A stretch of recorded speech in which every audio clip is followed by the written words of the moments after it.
Students, in this lecture we will be discussing about the last unit of mobile computing that contains all the topics related to ad hoc networks, infrastructure-less networks, MANET, and some other routing algorithms.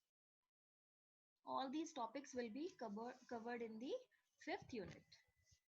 So, first of all, I would like to recall some topics which we have studied in unit first. Like in unit first, you have studied about the cellular network or a wireless mobile network, in which we have some components like PSTN, Mobile Switching Center, that is known as MSC, and you are very familiar with these terms: MSC, BSC, VLR, HLR.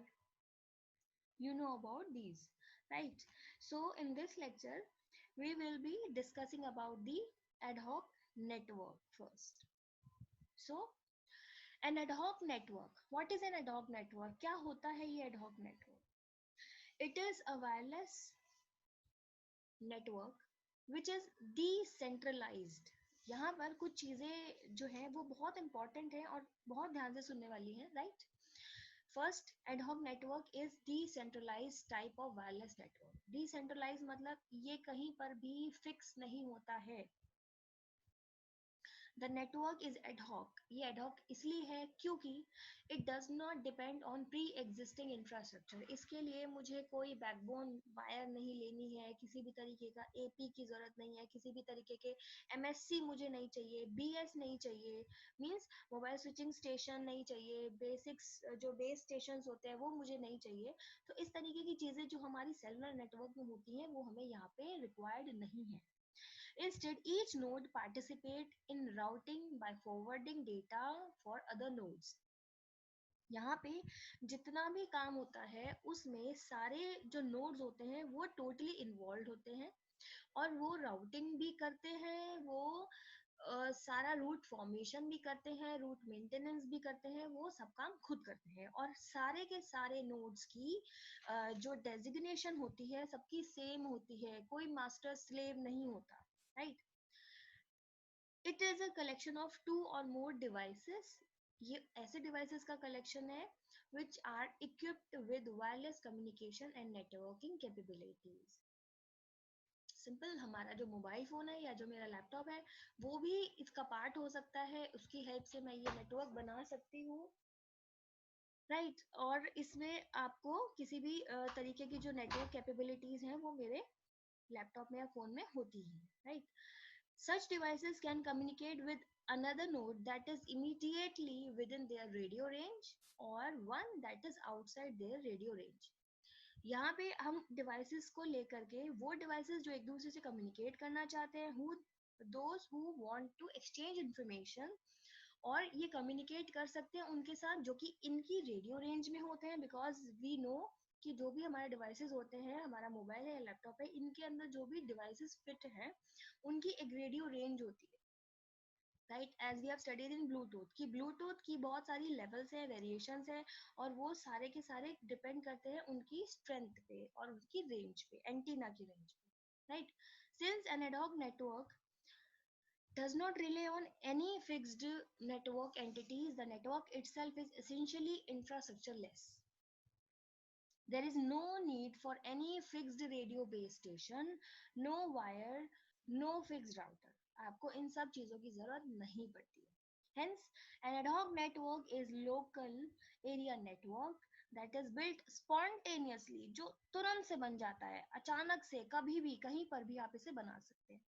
As a device connect, instead of relying on a base station to coordinate the flow of message to each node in the network, the individual network nodes forward packets to and from each other.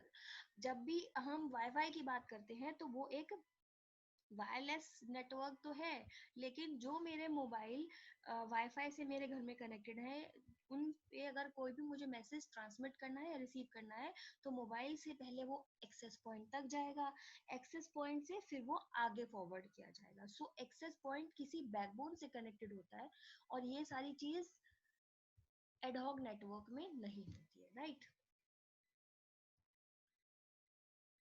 In this, here you can see the major categories of ad hoc network. This can be divided into two categories on the basis of network infrastructure, right? First, infrastructure based network hota hai, second hota hai infrastructure less network. A network with pre-constructed infrastructure that is made of fixed nodes and gateways. जैसे कि cellular network हो गया, लेकिन which are built from PSTN, MSCs, BS is known as base station, mobile host और wireless LAN भी infrastructure based network में ही आता है, right? Second आता है हमारे पास infrastructure less network. In this case, network is formed dynamically through the cooperation of an arbitrary set of independent nodes. जैसे कि nodes कौन हो सकते हैं? Two mobiles, two या PCs हो सकते हैं equipped with wireless adapter card. इस तरीके की चीजें अगर उसमें होती हैं तो we can create independent network whenever and wherever they are within the range, कहीं पर भी जहाँ वो रेंज में होंगे वहां बनाया जा सकता है। नेटवर्क इज डिसेंट्रलाइज, रिमेंबर हमने पिछली स्लाइड में देखा है, नेटवर्क जो होता है वो डिसेंट्रलाइज्ड होता है, have dynamic topology. In mobile ad hoc network, nodes are expected to behave as router. Nodes he router का भी काम करते हैं and take part in discovery and maintenance of the routes. ये सब काम nodes ही करते हैं. In this, you can again understand this concept of ad hoc network. Here in this diagram, you can see ad hoc network, infrastructure less, and ad hoc network which is infrastructure based. BSS with an AP, और यहाँ पे सारे कैसे हैं, इधर वाले में BSS है, सारे बेसिक सर्विस सेट है, सारे के सारे स्टेशंस हैं, कोई भी एक्सेस पॉइंट नहीं है। तो इस वाले में जितने भी नोड्स हैं वो सारे एक दूसरे को डायरेक्ट मैसेज भेज सकते हैं। तो डायरेक्ट मैसेज जब हम भेजते हैं तो वहाँ पे आपको पता है कंप्यूटर नेटवर्क में आपने पढ़ा है टोपोलॉजीज, और वहाँ पे ऐसी टोपोलॉजी सिर्फ एक होती है, मैश टोपोलॉजी, जहाँ पे मुझे किसी भी मिडल मैन की हेल्प की जरूरत नहीं होती है, हम एक नोड से दूसरे नोड से डायरेक्टली कनेक्टेड होते हैं, राइट? और इसमें इंफ्रास्ट्रक्चर वाले में हमारे पास एक एपी होना जरूरी है, तो अगर मुझे एक नोड से दूसरे नोड को मैसेज भेजना है तो आई नीड अ एपी, जिसके थ्रू ही मेरा जो मैसेज होगा वो ट्रैवल करेगा, right? Ad hoc network therefore refers to networks created for a particular purpose. They are often created for one time or temporary usage. Ad hoc networks are comprised of a group of workstation or other wireless devices which communicate directly with each other to exchange information. Next comes the comparison between these cellular network and ad hoc network. इन दोनों में अंतर क्या है, right? तो यहाँ पे मैंने पूरी लिस्ट दी हुई है. Here you can see network routing. Cellular network जो होता है सेंट्रलाइज्ड होता है, यहाँ पे MSC होगा, BSC होगा और बहुत सारी चीजें होंगी. और एडहॉक नेटवर्क जो कि डिसेंट्रलाइज्ड होता है, डिस्ट्रीब्यूटेड होता है, जहाँ पे कोई बेस स्टेशन की जरूरत मुझे नहीं होती है. स्विचिंग की टाइप की बात करें तो यहाँ पे स्विचिंग, सर्किट स्विचिंग यूज होती है, यहाँ पर पैकेट स्विचिंग यूज हो रही है. सेलुलर नेटवर्क हमेशा सिंगल हॉप होता है और ये हमेशा मल्टी हॉप होता है. टोपोलॉजी जैसे मैंने बताया था, एडहॉक में मैश टोपोलॉजी का यूज करते हैं and star topology is used in circular cellular networks, right? Application design and development for voice traffic के लिए बनाया गया है, क्योंकि यहाँ पे चैनल जो होता है वो डेडिकेटेड चैनल मिल सकता है. एडहॉक नेटवर्क में चैनल मेरा शेयर्ड होता है, तो वहाँ पे बैंडविड्थ की काफी प्रॉब्लम हो जाती है. Design to meet best effort data traffic requirements. Higher cost and takes more time for development. इसको बनाने में, इंस्टॉलेशन करने में मुझे ऑब्वियसली टाइम लगेगा, बट एडहॉक नेटवर्क अगर मुझे बनाना है तो उसके लिए टाइम बहुत ज़्यादा नहीं लगता, कॉस्ट भी कम लगती है. कॉल ड्रॉप्स, सेलुलर नेटवर्क में जहाँ पे हम हमेशा कनेक्टेड है एक सेंट्रलाइज नेटवर्क से जो बार बार बदल नहीं रहा है, अपनी शेप को चेंज नहीं कर रहा है, नोड्स अपनी पोजीशन को चेंज नहीं कर रहे हैं, उस केस में हमारे सेलुलर नेटवर्क पे कॉल ड्रॉप बहुत कम होती है, सीमलेस कनेक्टिविटी होती है across the region. Ad hoc networks में हायर ब्रेक्स होते हैं in the part during mobility. Network maintenance require periodic maintenance. Cellular network को जो हमने डिवाइसेस फिक्स कर दिए हैं, दे नीड अ पीरियोडिक और रेगुलर मेंटेनेंस, उनको हमेशा मेंटेनेंस की जरूरत पड़ती है, जो कि कॉस्टली होता है, क्योंकि वो यूज हो रहा है या नहीं हो रहा है, वो एक बार स्टैब्लिश कर दिया, क्रिएट कर दिया, तो वो बना रहेगा, राइट। लेकिन एडॉक नेटवर्क किसी पर्पस के लिए बनाया जाता है, अभी मेरा कुछ पर्पस है, मुझे कुछ काम करना है, तो मैंने एडॉक नेटवर्क बनाया, अदरवाइज काम पूरा होने के बाद उसको मैंने डिस्कार्ड कर दिया, तो उस केस में उसे मेंटेनेंस की बहुत ज्यादा जरूरत नहीं है। Nodes are self organizing and hence it is less costly. Frequency reuse, it utilizes same frequency channel in the nearby cells with proper radio frequency planning and antenna placement. जैसे antenna की placement हमने बहुत सारे तरीके की पढ़ी है, omni directional और अदर्स, तो वो सब सेलुलर नेटवर्क में जरूरी है। एडहॉक नेटवर्क में dynamic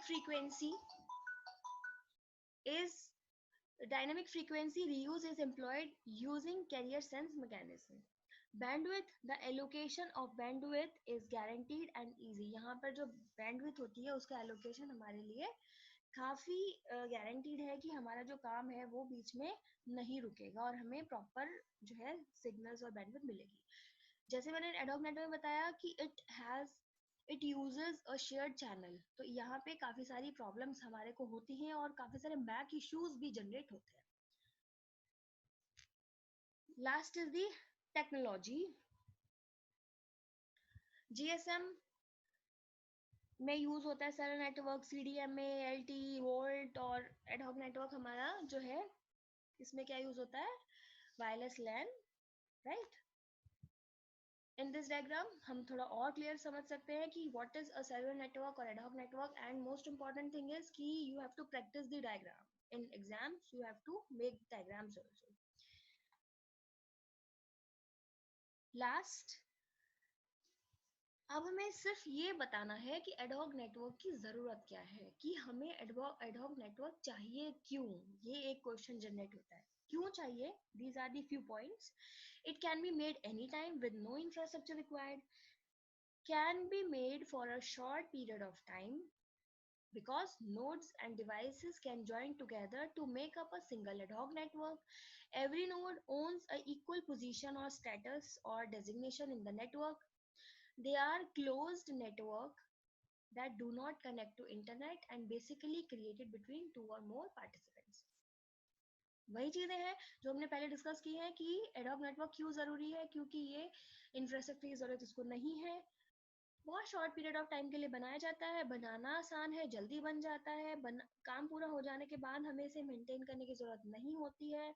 जो डिवाइसेस कम्युनिकेट करना चाहते हैं, इंफॉर्मेशन एक्सचेंज करना चाहते हैं, सिर्फ उनके बीच में ही इसे बनाया जा सकता है और ये जल्दी बन जाता है। Thank you for this.